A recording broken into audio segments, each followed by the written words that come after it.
I booked a cozy cabin in the woods for a weekend getaway on Airbnb. The pictures online painted a serene picture, but reality was far from it. As soon as I stepped inside, I noticed a musty odor, but I figured it was just because the place had been locked up for a while. The bathroom was a nightmare. Mold clung to the shower curtain, and the sink was clogged with what looked like hair from previous guests. But the worst was yet to come. That night, I crawled into bed, only to discover the sheets were stained and gritty. As I tried to sleep, I felt tiny bugs crawling on my skin. I turned on the light, and that's when I saw them. Bed bugs crawling all over the sheets and pillows. I bolted out of there, leaving behind my belongings, and found a new place to stay in the dead of night.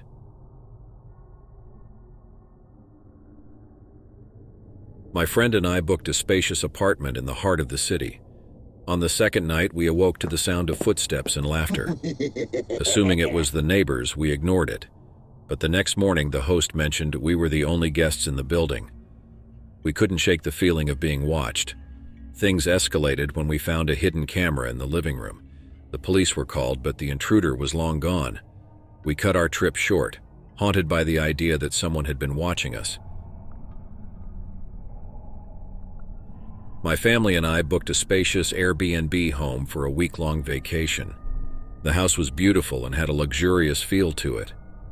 On our third day, my teenage daughter noticed something odd while exploring the master bedroom.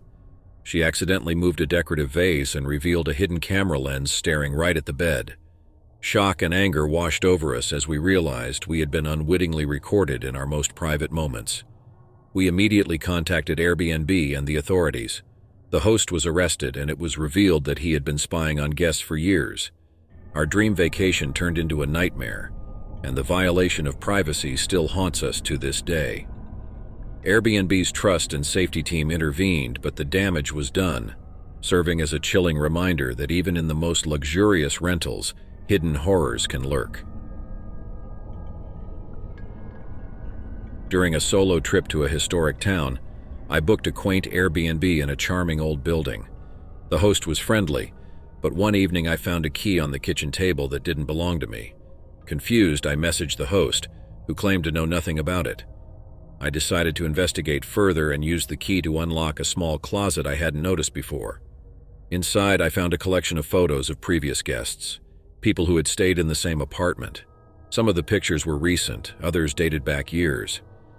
I felt a shiver down my spine, realizing I had unknowingly stumbled upon a creepy collection of souvenirs from past visitors. I demanded an explanation from the host, who apologized and claimed the key was a mistake. I cut my trip short and left, feeling like I had narrowly escaped a sinister secret. To escape the city's hustle and bustle, I booked a quaint cottage on Airbnb in a remote village. It was nestled in a serene forest, and I expected nothing but tranquility. However, the moment I arrived, I knew something was amiss.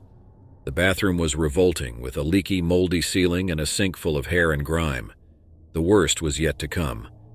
I crawled into bed, only to realize the sheets were soiled and uncomfortable. I decided to tough it out and lay there, but as I turned off the lights, I noticed the room seemed to be alive with tiny bugs. They crawled on the walls and ceiling, and some even ventured onto the bed. Panic set in, and I quickly packed up and fled, abandoning my idyllic countryside getaway. I'd always been drawn to quirky offbeat Airbnb listings, so when I stumbled upon a charming cottage nestled deep in the woods, I couldn't resist booking it for a weekend getaway. The host, Sarah, had glowing reviews, but little did I know what awaited me. Upon arrival, Sarah greeted me with a frosty demeanor, barely making eye contact. She handed me the keys and left without a word. As night fell, I decided to take a relaxing shower, only to discover the hot water was stone cold. I sent Sarah a polite message about the issue. Minutes later, I heard her furious footsteps approaching my door. She burst in, yelling, "You ungrateful guest! You think hot water grows on trees?"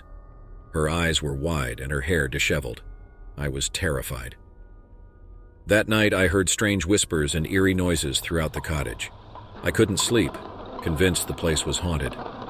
The next morning, Sarah offered no apology, only a cold stare, as if daring me to complain again. I cut my trip short, fleeing the cottage, and vowed never to return. I'd been looking forward to a relaxing getaway in New Orleans, and my Airbnb reservation seemed perfect. But as I arrived, I couldn't shake the unease that crept over me. The host, a surly woman named Lorraine, greeted me with a forced smile.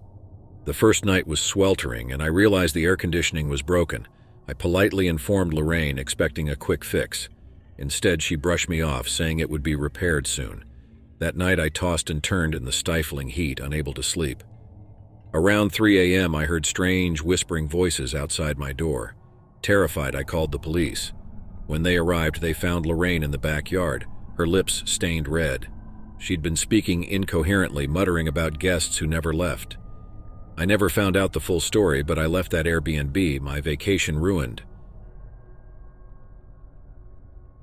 My Airbnb in Savannah, Georgia, was an old, charming house, but something about it felt off. The host, Mr. Hawthorne, was curt and impolite from the beginning. Things took a creepy turn when I realized the air conditioning was broken, and Mr. Hawthorne seemed in no hurry to fix it. As the days grew hotter, I started hearing eerie sounds at night, footsteps, whispers, and the creaking of floorboards. Convinced it was just my imagination, I decided to investigate the history of the house. It turned out to be a former funeral home, and rumors of paranormal activity abounded. One night I woke to find the room icy cold. The air conditioning, previously non-functional, was now working perfectly, but the chill went beyond the temperature. I could feel a presence in the room, a shadowy figure by my bedside. I fled the Airbnb, never looking back. I rented a cozy apartment in the heart of the city. The host, a friendly woman, greeted me upon arrival, but as the days passed, I noticed something odd. Every morning, the apartment seemed slightly different, as though it had been redecorated overnight. One night, I decided to confront the host about it, only to find the apartment empty, no sign of her. I fled, and when I later contacted Airbnb, they claimed no such host existed.